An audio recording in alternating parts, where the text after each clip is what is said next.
Good morning, how are we?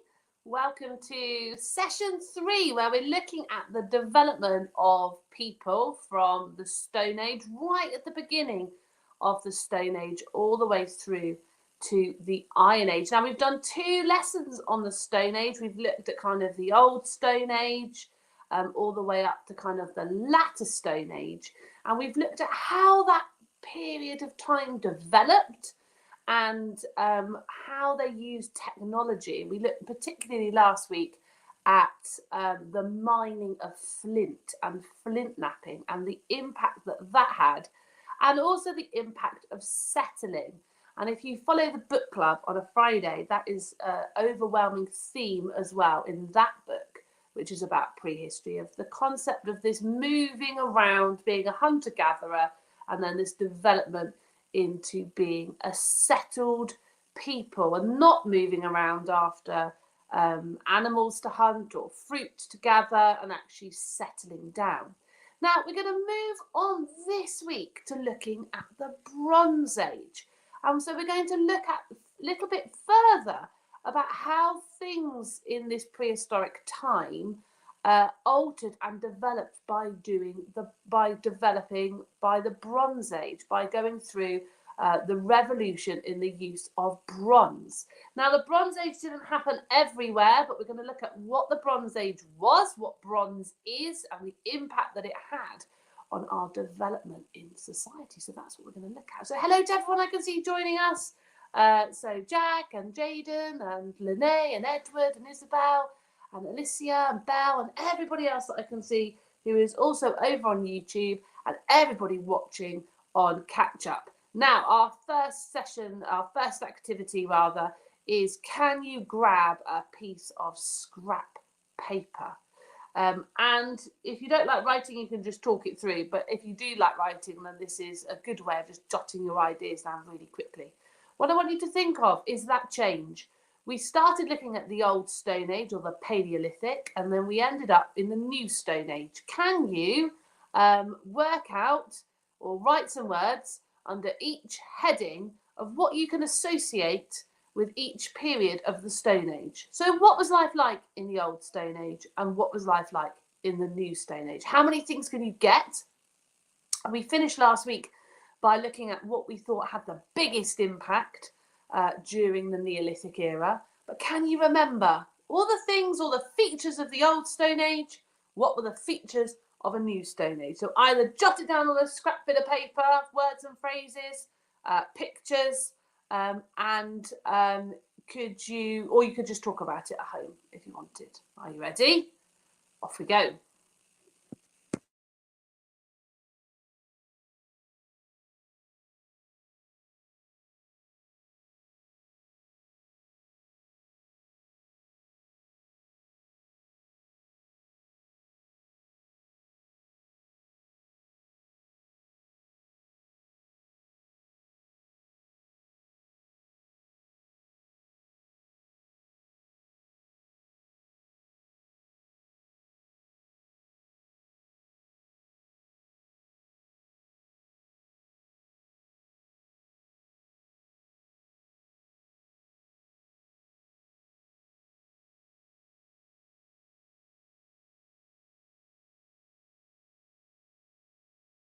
Wow, some great ideas about the development of housing, the development of settling, the development of farming, the development of cooking. So should we go through some of the answers that you may have had?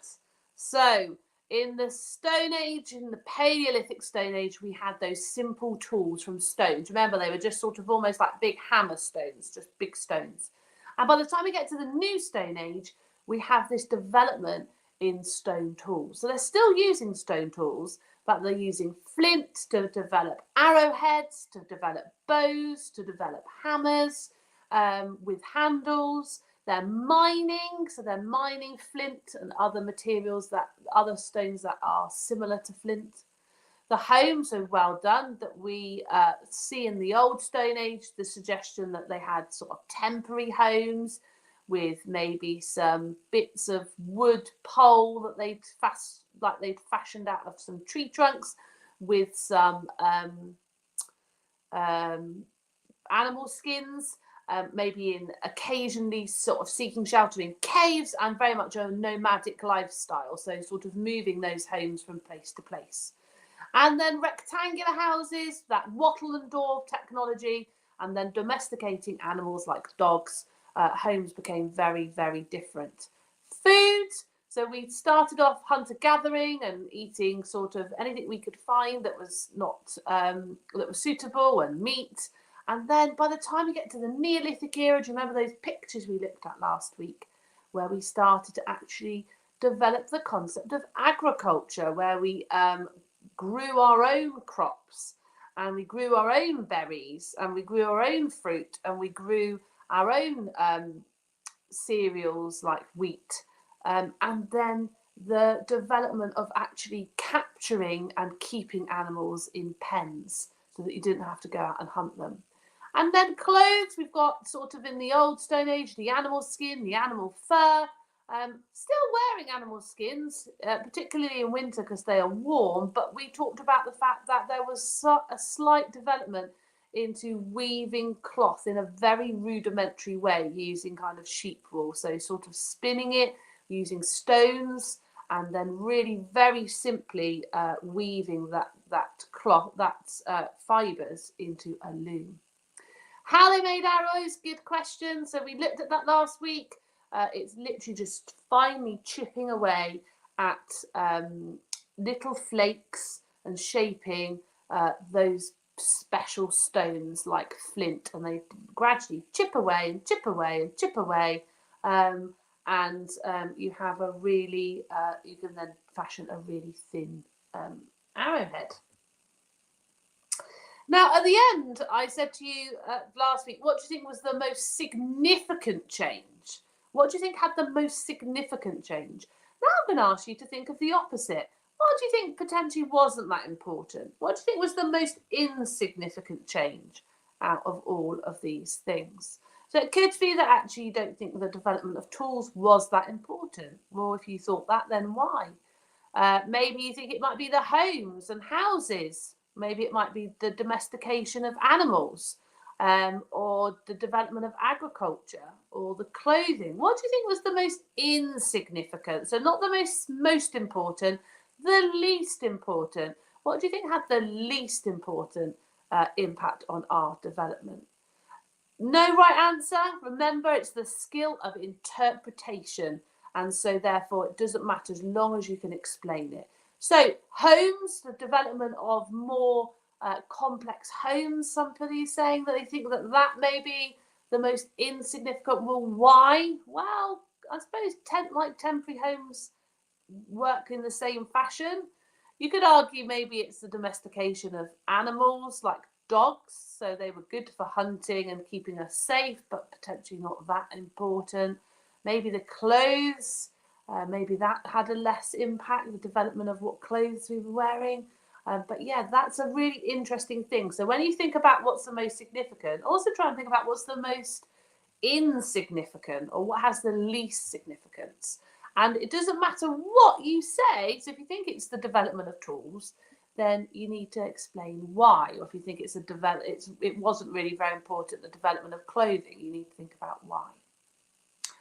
Now, what we're going to look at today is we're going to look at the Bronze Age. We're going to look at how we evolved further in the time of the Bronze Age. Now, if you're looking here at our little timeline, you have the Paleolithic Stone Age, the Mesolithic Stone Age, and then the New or the Neolithic Stone Age. And then straight after you have what's known as the Bronze Age. So the Bronze Age starts after the Stone Age finishes. Doesn't mean that people overnight stop using stones and start using bronze. It's a gradual process. And actually, because we are using complete archaeology, because it's prehistory, we have no written records, historians argue over the exact dates of the Bronze Age in Britain. Some people think, excuse me, it could be anything from 2400 BC to 800 BC. So that is a huge period of time. Historians do argue about when the Bronze Age started in Britain, and that's because we don't have any written records. We're just relying on what we can unearth from the ground. But just like the Stone Age, the Bronze Age is known as a prehistoric time period because there is no written record. So the first thing I'd like you to think about is, what is the Bronze Age and what is bronze? Do you know? Do you know what bronze actually is? So let's have a little think. When we talk about the Bronze Age, what is the Bronze Age? Well, the Bronze Age is obviously an age where we're using bronze. So that's an easy question. The Bronze Age is an age where a time period where we're using bronze. But what is bronze? What actually is it? What is it? Is a material. What type of material is it? How do we get it? That's another one. So they did make tools with bronze. It is a material. It's a type of metal. It's a mixture of metal. There's lots and lots of different ideas of what is bronze. They made tools with bronze. Is it an alloy from Brian? Can you mine the bronze? Wow, that's a really, really good point. So let's first of all think about that. Well, as I've said, it's known as the Bronze Age because it's a time where we start to make tools from bronze. So it's not that hard. It's not rocket science. Stone Age, we use tools of stone. Bronze Age, we're making tools out of bronze. So it's going to be a really easy one when we get to the Iron Age. What's the Iron Age? Well, it's a time where we're making tools out of iron. Now, bronze is an alloy. And so what it means is, if you use the term alloy, it means it's made out of two metals mixed together. And the two metals that are mixed together are copper and tin. So you don't actually dig bronze out of the ground. You have to make bronze. So you have to make bronze by mixing a certain proportion of copper with a certain proportion of tin. And that needs to be molten. So that needs to be melted metal. So I want that to sink in right now, because we're talking about prehistoric people that, you know, a few thousand years ago were just using big stones. And now you have this development where they're actually mixing metals. So that does lead us to some really interesting questions of how did they know? How did they know to do it? How did it work? How did they get bronze? So copper is one of the elements, and it's a very soft metal. And so copper is almost too soft to use. If anybody has ever come across like a copper bracelet, some people wear copper bracelets on their wrists. And you can literally just do this with copper. It's very, very, very soft. It's very, very malleable in its solid form. And so it's far too soft to use as an effective metal to make tools with. So if you were going to make a copper, it's all right for a bracelet, but if you're going to make a copper arrowhead, it's not going to, or a copper knife, it's not going to be much good because it's going to be far too soft. But when you melt copper and you add it to another metal, you add it to tin and you mix it together, so you mix the copper and the tin together, you get bronze. And when you have bronze is much harder and it's much more durable. It's much more longer lasting. And so whilst copper isn't any good on its own, when you mix it, you have this bronze material which you can use for tools, which you can use for weapons, which you can use for armor, which you could use for jewelry, and you can use for lots and lots of different things. And so you can get it far sharper, and you can mold it into far more effective shapes than you can with stone. So it was absolutely revolutionary, this development from stone to using metal. Now, the other interesting thing is that people had to mine copper and mine tin separately. So they're not like right next to each other. You have to mine copper in a certain area where there is copper, and then you have to mine tin in a certain area where there is tin, and then you find it's encased in other bits of rock. So as you can see from this picture here, what you actually have to do is you have to melt it, and you have to melt it to the point where the liquid metal comes out, and then you need to actually combine it together. Now, the technology was discovered at different times in different countries, and the belief was that it was brought to Britain in around 2400 BC. But there is an argument about when we started to really use bronze as our main material, as I've already mentioned. Now, because not everywhere has copper and tin, not everywhere has a Bronze Age, because that goes to figure, doesn't it? We tend to use the term Bronze Age because in Britain we had a Bronze Age, but everywhere around the world didn't have a Bronze Age. So although everybody had a Stone Age, people didn't all have a Bronze Age because not everywhere had the metals in order to make bronze in the first place. So that's a really important thing to remember. Not everywhere has a Bronze Age. And the other thing to tell you is the fact that it shows you that people were moving around the world during this time. People were traveling to other countries and they were bringing this knowledge with them. So nobody knows who was the first people that invented this concept of bronze, but it happened potentially in around about 3500 BC. And the belief is that it kind of spread across the world.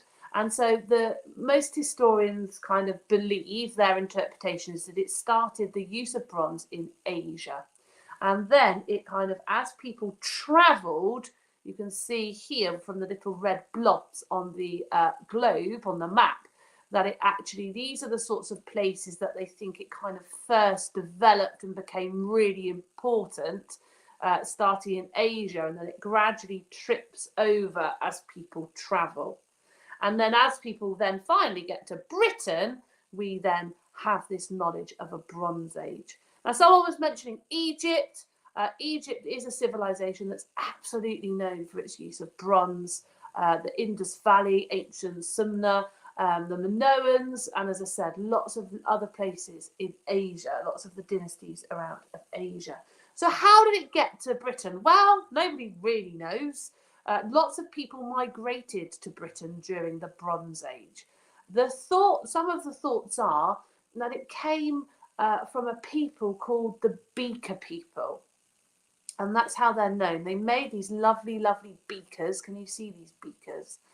And so it's likely that the Beaker people that were living in Central Europe, and as they kind of migrated to Britain, it's believed by a lot of historians that it was them that brought the Bronze Age. And the reason is because you can't just dig out a piece of tin out of the ground. You don't just dig out a big piece of tin that you can then melt and mix with copper. What you actually have to do is you have to smelt it. Now, if you ever get the opportunity to see smelting, it's incredibly interesting. There's lots of ancient technology centres out there that will show you. But basically what you have to do is you use these little tiny pots and you put the stone in that contains the copper or contains the tin, and then you sort of dig it into a pit and you create a fire, and you have to make the fire really, really hot. So you use bellows. I don't know if you've ever come across bellows. If you blow air onto fire, it makes the fire really, really hot. And they made bellows out of animal skins, and you have to sit there for a very long time, hours, and you have to make that fire incredibly hot. So they're making these furnaces by hand, putting the stone into the pots that contain your copper or contain your tin, and then you put it into your homemade earth furnace and create a little fire, and then you use stone bellows, and then that's how you do it basically. And then you get it to the point where the metal in the rock gets so hot that it pours out, and then you can mix them together and make bronze. How do we know about this? Well, obviously because we have unearthed lots of bronze tools. How do we know how they did it? Well, we know because lots of historians spend their time trying to mimic a lot of the technology. So we've dug up evidence of bellows, for example, and we've dug up these little pots, and obviously we have the bronze tools that we can see that, again, we've dug up.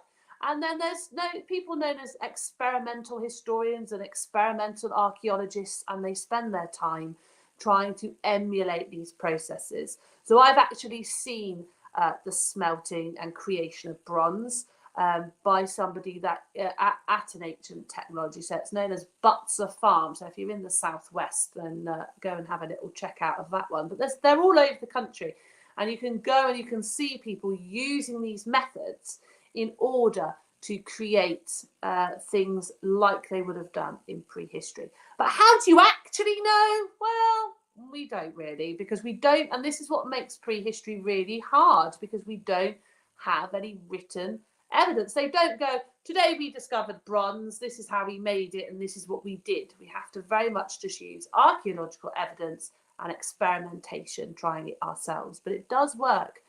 You can do it by hand. Butsar. I'll put a link. It's not Butsar. Butsar. Butsar. But there's lots of ancient technology centres around the country that also do it. I'm not even sure if I'm allowed to do that. I'd say where it is. Is that maybe marketing? I don't know. So let's think about, so what? Who cares? They discovered bronze, and why should we care about that? So what I want you to think about is, why did it have such huge consequences? So what we're going to do is I'm going to talk to you about something that they did with bronze, and then I want you to have a little think about what you think the consequence of that was. So the first one is, when they made bronze, it meant that they could make tools from bronze. So they've got this metal, they can now make tools from bronze that were then used for farming. Well, so what? But they were using stone tools for farming. What do you think is the consequence of them using bronze tools, metal tools for farming? What do you think? What do you think? How long does it last? Well, it depends how much you look after it. It's not as hard wearing as other metals, which is why we develop further into the Iron Age, which is for another week. Does often need to be resharpened quite because it isn't quite as robust as, say, something like iron. And like, if you think about modern metals, like where we have something like stainless steel, definitely not. But it, if you're looking at how does it last compared to a shaped stone, much better. Right, so they could plough the land. Why? You could plough your land with a stone tool. So, why should a bronze tool? Did it last longer? Oh, shall I show you? It is. It's to do with the fact that it's more efficient. So they were definitely suggestions that they were ploughing using stone and wood to, furrow areas. But actually, you can't say that is as efficient as having a metal tool. Even if you're thinking about the cutting of cereal like wheat, I mean, how hard is that if you've got just stone? Really hard. Whereas if you've got metal, if you've got a bronze tool, you can fashion, like quite an effective knife that you can go along and cut. You can fashion quite effective ploughs to plough and furrow the land. It lasts longer, and it's tougher and it lasts. It is more, in theory, you could argue it's more expensive, but if you think about this period of time, they're just digging it out the ground, so they're not buying it. Potentially slightly more labour intensive, but you are, in theory, just digging it out the ground. You're not buying it. So, as I've said, wooden ploughs were used. They did use wooden ploughs, but it's just an efficiency. It's an efficiency thing. They're stronger, they're sharper, and it just makes farming efficient. So therefore, it develops the agricultural revolution a lot quicker because we have bronze. Right, let's have a look at the next one. They could use bronze for making lots of different types of objects. So what do you think the consequence of that is? That you can make lots of different objects. What do you think they were making with it other than farming tools? And what do you think the consequence of that was?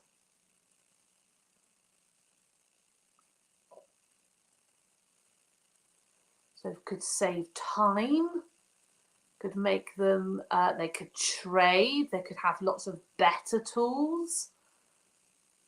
Absolutely. They could have better weapons to protect themselves from wild animals, maybe.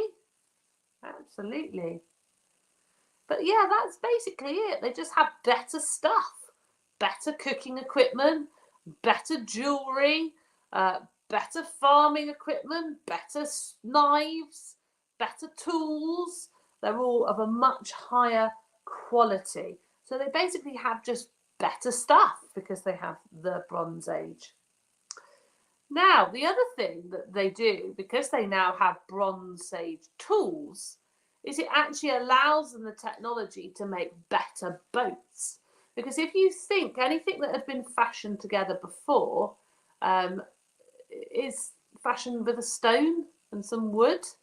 Think about if I went and asked you to chop a tree down with a stone, how good do you think you would get on? So I've got a big tree in my garden. If I gave my son a stone in a minute and said, go chop that tree down with that stone, how long do you think he's going to be out there? And do you think he could effectively cut my tree down with a stone? I'm not going to ask him, by the way, because he probably would go and try. But it does. Bronze allows more tools and it allows you to make better boats. So you could travel and trade and settle in other areas and get more access to fishing. Absolutely. It means you can travel further distances. You can carry more. Because again, we were travelling and we were using very rudimentary boats in the Stone Age. But if you've got the Bronze Age, you can travel over the sea. You can have trade with other countries. You have the ability to carry more, to trade and to fish. And so the Bronze Age, again, sees this huge development in trade opportunities. It makes the world a bit smaller. It makes it more likely that you can actually move around a bit easier and that you can trade with other people.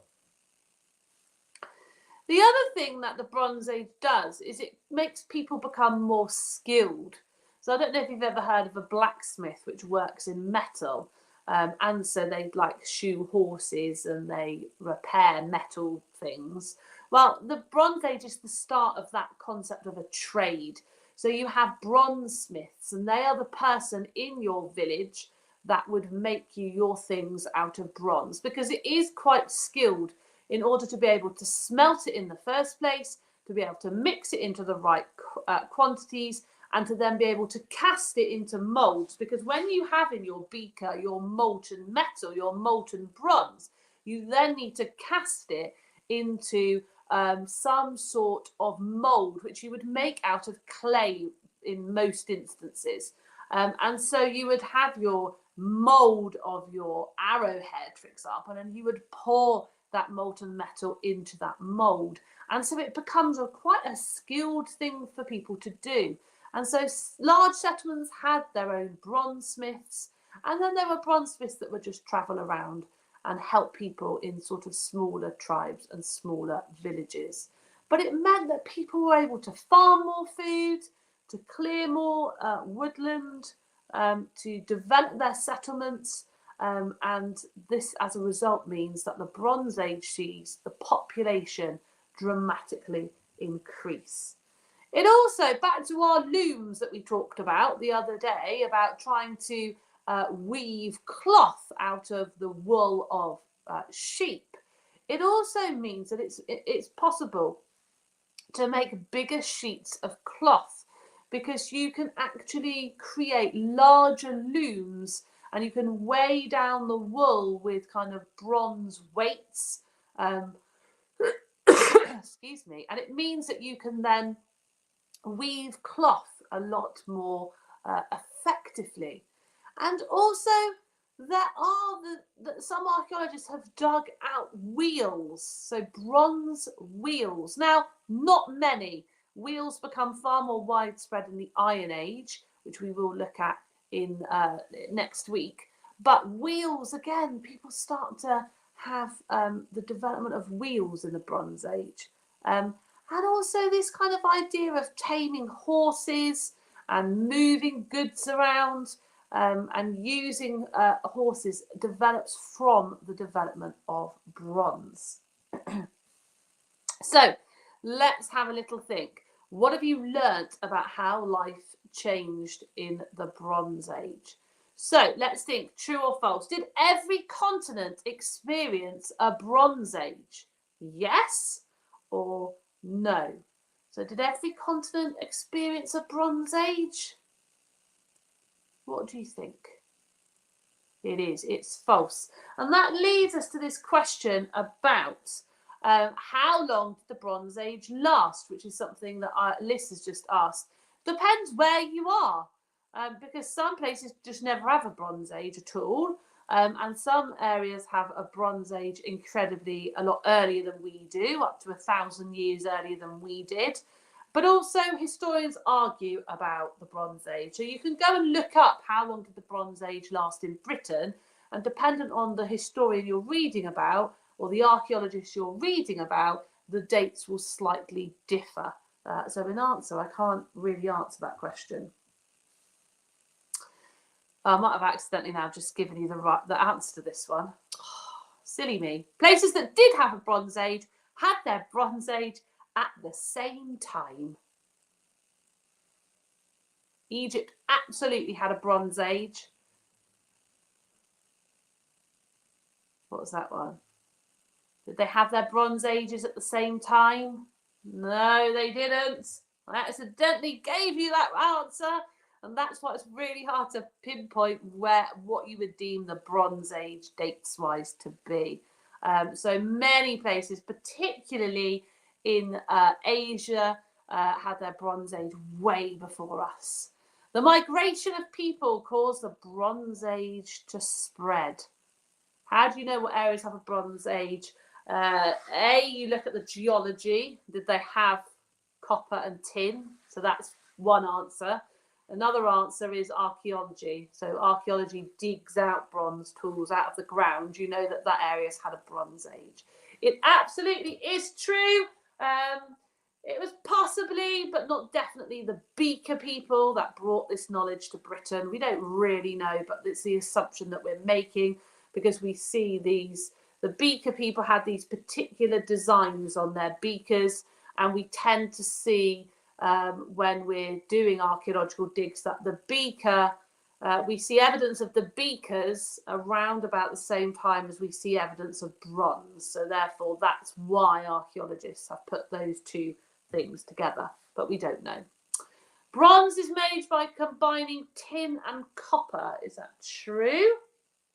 Or is that false? Is that true or is that false? It is, it's true. It's an alloy, so it's a mixture of tin and copper. So it's definitely true. And as I said, if you have the opportunity to go and look at someone smelting, they might be smelting copper or tin. They might even be smelting iron, because the Iron Age is the next thing we're going to look at. But yes, very, very fascinating. Now, what's next? Well, you can go and have a go at this really interesting activity. It's about comparing life in the Stone Age to the Bronze Age. You will find it either in the copy above or the copy below and link to where it is. It also has lots more extra information about life in the Bronze Age. So go and find out some more information. Go and find out where had a Bronze Age and where didn't. And as I said, go and look up smelting and ancient ways of smelting if you're interested, because I find it interesting, but maybe that's just me. And I will pop a link to the place that I was talking about, where I have seen lots of different Bronze and Iron Age and Stone Age skills shared. So that's me. Have a lovely weekend, and lovely weekend is Monday. Goodness me. Just have a lovely week, not a weekend. We've just had one of those. Have a lovely week, and I will see you next Monday.